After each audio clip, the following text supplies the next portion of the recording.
Hi there, Stores Collectors, and welcome to another Bossk's Bounty video. And in this video, I'm going to be reviewing the Star Wars The Vintage Collection Aurra Sing from The Phantom Menace. Now, this is a reissued figure. As you can see, I do have the original release on the left-hand side. This one here, the unpunched card, and they have reissued the figure with photo real, minus some of the accessories, which we will get into later. Now, I was actually quite happy when I first heard that this figure was being reissued at the time when I saw it, until I realized that, as I said, some of the accessories are missing, which is a big disappointment.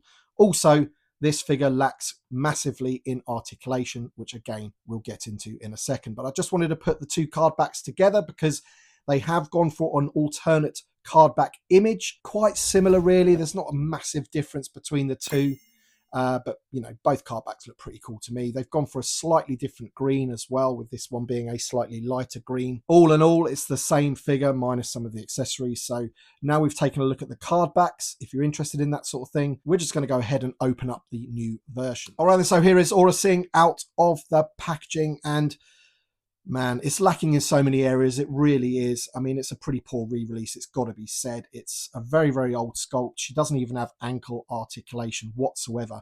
So 0 on the ankles there. She does have knee joints, swivel hips, but it's also on the paint application as well. So particularly on the accessories, we're missing paint applications on her long rifle there. We're also missing paint applications on her side blasters that are currently in her holsters. It's missing some paint applications on the handles of those blasters, which I will show you in a second. And the main thing is that we're missing one of the best accessories that this figure has, and that's her briefcase full of lightsaber hilts. I'll just sort of bring this in so you can see it's in there. Look, there it is. We do not have that accessory at all in this release, and I just find that amazing, to be honest. Like, if you're going to reissue a figure and not update it at all in terms of the articulation, then at least give us the accessories that originally came with that figure in the first place. So that is a huge disappointment, especially as the sculpt of this figure isn't actually that bad. You can see the hair on top of her head there is pretty well sculpted. We will take a closer up look at that in a second. And they have given the face the photo real technology, if you like, to give it a bit more life. I don't have this figure loose from the previous version to do a full comparison of that. I do apologize, but take my word for it, they have improved that area of the figure. But that is about it. They've improved nothing of the articulation, and they've actually reduced what you're getting with this figure in terms of taking that briefcase away with the lightsaber hilts. Big disappointment in my opinion, but it is a shame. It is one that I really did want loose from my collection. At the time, I wasn't aware that it didn't even have the ankle articulation. So yeah, with the articulation in my previous video, the Dr. Everzan video, I said that some characters don't need full articulation updates like a trooper would have, or a Jedi, or a main character that really, really needs it. If you're a Cantina patron and you're just standing there at the bar, then perhaps a reissue with photo real is enough, instead of wasting the budget, giving him barbell hips. But on this occasion, I really do feel at the very least she needs ankles. You can almost forgive the swivel hips, but the fact that she doesn't even have ankles, it reminds me of when they reissued the TIE Fighter pilot, which is another pretty poor sculpt. You just really do kind of need some kind of articulation on those ankles. But enough about the articulation and what that's lacking. Let's just take a quick look at the figure close up. Very quickly, here is what I was talking about, the paint applications on the accessory. You can see that the original release had silver painted handles. Those are missing on these new ones here. You do have the silver at the end, on the barrel, but not on the handle.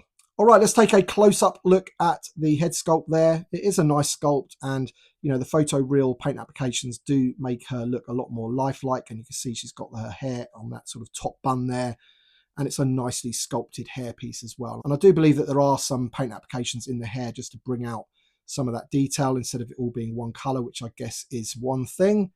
She has her little jacket there, which is a separate piece on the figure. And then you have all of her belts going on the figure there with her holsters, and some nice paint application on those as well with those little gold chains. So the figure itself, as I said, isn't a bad sculpt. It's just lacking in some areas. In terms of the articulation, the head is on a ball. Plenty of range of motion with that one, actually. We have the hinges at the shoulders. They go all the way round. Hinges at the elbows, swivel wrists.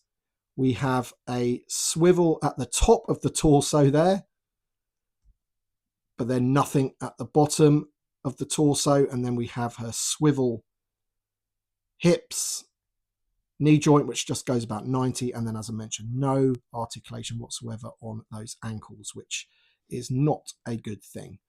But there's Aurra Singh. There's her long rifle as well. It does miss some paint applications, but it does have the brown paint on the sort of stock there and the handle, but it is kind of just like a grey piece of plastic. But yeah, not too much else to say about this one. I think it's a pretty poor release. It needed updating, really. I guess the saving grace is that she's not really a main character. I mean, was she even in the Phantom Menace for more than like 2 seconds? I know she was in some deleted scenes, but apart from that, you don't really get to see her too much. But of course, she's in other media as well, so perhaps she does need an update. But there you go. That's Aurra Singh. Thank you so much for watching. Thanks to my Patreon supporters and channel members, as always, for watching this video and supporting me in the way that you do. Thanks for watching, everybody, and we shall see you on the next one.